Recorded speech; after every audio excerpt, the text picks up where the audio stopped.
नमस्कार दोस्तों, मैं अंकुर उपाध्याय स्वागत करता हूं आप सभी का एक बार फिर से अपनी नई वीडियो में। दोस्तों, यहां पे आप सभी के साथ बात करने वाला हूं ओला इलेक्ट्रिक के बारे में। ओला इलेक्ट्रिक की बात करी जाए तो ये स्टॉक आपके लिए करंटली T2 ट्रेड सेगमेंट में चल रहा है, जिसकी वजह से मैं इस स्टॉक को लेकर सिर्फ अवॉइड की राय देता हूं इस समय। इसके फाइनेंशियल फंडामेंटल्स की बात ही नहीं करते हम, क्योंकि T2 ट्रेड का मतलब है वॉल्यूम्स गायब। वॉल्यूम्स गायब का मतलब है कि कोई काम ही नहीं करना चाह रहा है इस स्टॉक में। फिर तो हमारे आपके जैसे रिटेल इन्वेस्टर जिन्हें T2 ट्रेड का नहीं पता है या भूले बसरे जो हैं कर ले रहे हैं, या जिनके पास है वो डेली कुछ ना कुछ देख रहे हैं कि हाँ भाई 5% ऊपर हो गया, 2% नीचे हो गया। लेकिन एक्चुअली में ये है फैक्ट इस समय कि कोई मतलब ही नहीं है। ये अभी कहाँ पे 53 से 55 हो जाए, 60 हो जाए और 60 से वापस 50 हो जाए, वो डायरेक्शनल मूव आपको नहीं मिल सकता इस समय। जो लोग टेक्निकल्स को फॉलो करते हैं और चार्ट पैटर्न को फॉलो करते हैं, उनके लिए इस स्टॉक में आज की डेट में ब्रेकआउट भी आ जाएगा ना तो भी कोई फायदा नहीं है, और ब्रेकडाउन आ जाएगा तो भी कोई नुकसान नहीं है। क्यों? क्योंकि वॉल्यूम्स ही नहीं है ना। विदाउट वॉल्यूम मजा ही कोई फायदा ही नहीं होता है स्टॉक की तेजी या मंदी का। मैंने कल इसके ऊपर एक डिटेल आप सभी के साथ वीडियो भी बनाई थी कि वॉल्यूम्स और डिलीवरी बहुत इंपॉर्टेंट रोल प्ले करती हैं किसी भी स्टॉक को समझने के लिए। और अगर वॉल्यूम्स और डिलीवरी आप नहीं समझ रहे हो, नहीं देख रहे हो, तो कहीं ना कहीं बहुत बड़ी मिस्टेक कर रहे हो। विदाउट वॉल्यूम शेयर का ऊपर चला जाना या विदाउट वॉल्यूम शेयर का नीचे गिर जाने कोई फर्क नहीं पड़ता उससे, क्योंकि उसमें जब किसी ने कोई सौदा ही नहीं करा, लो लिक्विडिटी पे मूव कर गया है वो, तो डायरेक्शन नहीं है ना। देखो, आप और हम कुछ नहीं कर सकते। बाजार में जो बड़े लोग कर रहे हैं हमें उसे फॉलो करना है, वो अपने आप सही हो जाएंगी चीजें। अब मैं आपके साथ अगर शेयर करूं ओला इलेक्ट्रिक की, तो इसमें T2 ट्रेड है, यानी कि आप आज खरीदोगे तो आज बेच नहीं सकते हो, और आपकी पोर्टफोलियो में था आज बेच दिया तो आज खरीद नहीं सकते हो। तो डिलीवरी तो ऑटोमेटिकली 100% हो गई है। अब यहां पे वॉल्यूम्स मैं आपको बताता हूं। एवरेज वॉल्यूम 30 दिनों का केवल 2 करोड़ शेयर्स का आ रहा है, जिसमें कल केवल 72 लाख शेयर ट्रेड हुए हैं, 72 लैक्स। अब कल से मेरा फ्राइडे का मतलब था, तो ये आपको दर्शा रहा है कि वॉल्यूम है बिल्कुल गायब। अब आप कहोगे भाई 70-72 लाख हो रहे हैं, 1 करोड़ हो रहे हैं, तुम कह रहे हो वॉल्यूम गायब है। ओला इलेक्ट्रिक नाम है इसका, 50 करोड़ का मार्केट कैप है।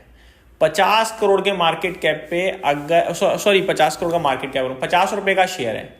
50 रुपए के शेयर में अगर 1 करोड़ शेयर ट्रेड हो रहे हैं तो 50 करोड़ का सौदा हुआ। 2 करोड़ हो रहे हैं तो 100 करोड़ का हुआ। 50-100 करोड़ के सौदे में कैसे आप जस्टिफाई करोगे स्टॉक में कुछ हुआ है, कुछ नहीं हुआ है। अब मैं यही चीज आपके साथ जब ये T2 ट्रेड में नहीं था या तेजी बनती थी तो बताता हूं आपको। स्टॉक आपके लिए 19 अगस्त को 41 रुपए पे था, 45 रुपए पे बंद हुआ, 10% की तेजी। पता है कितने वॉल्यूम्स थे?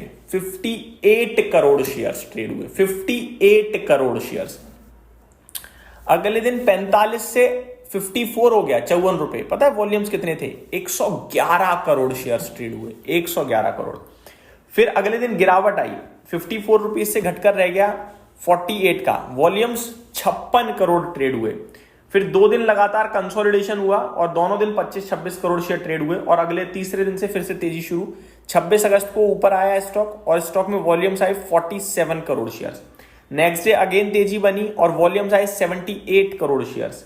नेक्स्ट डे न्यूट्रल टाइप रहा, 50 करोड़ शेयर। नेक्स्ट डे बड़ी तेजी बनी स्टॉक में, 108 करोड़ शेयर ट्रेड हुए। अब ये स्टॉक का भाव हो गया 64 रुपीज का। अगले दिन फिर ऊपर गया और स्टॉक 104 करोड़ शेयर ट्रेड हुए और स्टॉक ने 70 रुपए का हाई लगाया। नेक्स्ट डे इसने हाई लगाया 71.25 का, और ये रिसेंट डेज का सबसे बड़ा उच्चतम स्तर था, और फिर गिरा स्टॉक। और वहां से अभी तक देखा जाए तो T2 ट्रेड में स्टॉक आ चुका है। अब उसके बाद से 1 करोड़, 2 करोड़, 50 लाख, 70 लाख ऐसे शेयर ट्रेड हो रहे हैं, तो मतलब ही नहीं है। तो इस समय जो लोग ओला इलेक्ट्रिक को लेकर सवाल कर रहे हैं या पूछ रहे हैं, मैं उनसे कहूंगा इसमें वॉल्यूम्स ही गायब है। एक बार ट्रेड टू ट्रेड सेगमेंट से बाहर आने दीजिए, फिर बड़े वॉल्यूम्स के साथ गिरावट होगी तो सोच लेंगे नीचे जा रहा है, और विदाउट बड़े वॉल्यूम्स के साथ तेजी आएगी प्लस डिलीवरी आएगी तो समझेंगे 70 रुपए जाने को तैयार है। इस बीच में गोल्डमैन सैक्स की तरफ से एक रिपोर्ट आई है, बाय की रेटिंग है 62 रुपए का टारगेट है। इतना बोलूंगा तो लगेगा अच्छा, लेकिन पूरी सच्चाई है कि गोल्डमैन सैक्स ने अपने टारगेट को रिड्यूस किया है। पहले 72 रुपए का टारगेट दे रहे थे, अभी 62 रुपए का कर दिया है। Goldman Sachs said that while Ola Electric has announced its foray into the lithium-ion battery energy storage market, investors will be watching to see whether execution here is going to be better than what they have witnessed so far in the electric two-wheeler space.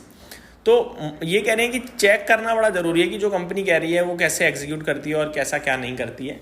और overall इनका अभी जो target है वो 62 रुपये का है, जिसमें स्टॉक ऊपर से काफ़ी करेक्टेड है। बट एक चीज़ जो मेरे को दिखती है ना ऊपर से, वो ये है, देखो 23,000 करोड़ के एक मार्केट कैप पे ओला इलेक्ट्रिक बैठा है, जो बहुत बड़े लेवल पे मैन्युफैक्चरिंग कर रहा है टू व्हीलर में ईवीज की। मार्केट आज नहीं तो कल एक्सेप्ट कर सकता है। तो 23,000 करोड़ में ना खराब नहीं है यार, क्योंकि बहुत ही फैक्ट्री, गीगा फैक्ट्रीज है इनकी, नाम सबको पता है। तो ब्रांड वैल्यू भी होती है एक चीज़, नो डाउट। मैं पहले भी कहता था टीवीएस या हीरो जिस दिन उतरेगा ईवीज में, उनकी बहुत बड़ी डीलरशिप है, वो छा जाएंगे, वो हो भी रहा है। ओला इलेक्ट्रिक जो नंबर 1 था उसका नीचे आया मार्केट शेयर, टीवीएस नंबर 1 हुआ, बजाज ऑटो बड़ी तेजी से कैप्चर करता हुआ दिखा बाजार। वो बहुत पुराने खिलाड़ी हैं तो वो सब होना था। लेकिन मेरा ये मानना है कि ओला इलेक्ट्रिक भी 23,000 करोड़ पे खराब नहीं है। बट ये लंबी अवधि की कहानी है और छोटी अवधि की नहीं है। लिमिटेड लगाओगे तो ठीक है, अभी के लिए तो मेरे को लगता है बिल्कुल अवॉइड लिस्ट में होना चाहिए बिकॉज ऑफ वॉल्यूम्स। तो ये मेरी तरफ से अपडेट थी, उम्मीद करता हूँ डिटेल्स पसंद आई होंगी। Thank you so much for watching this video, have a great day guys.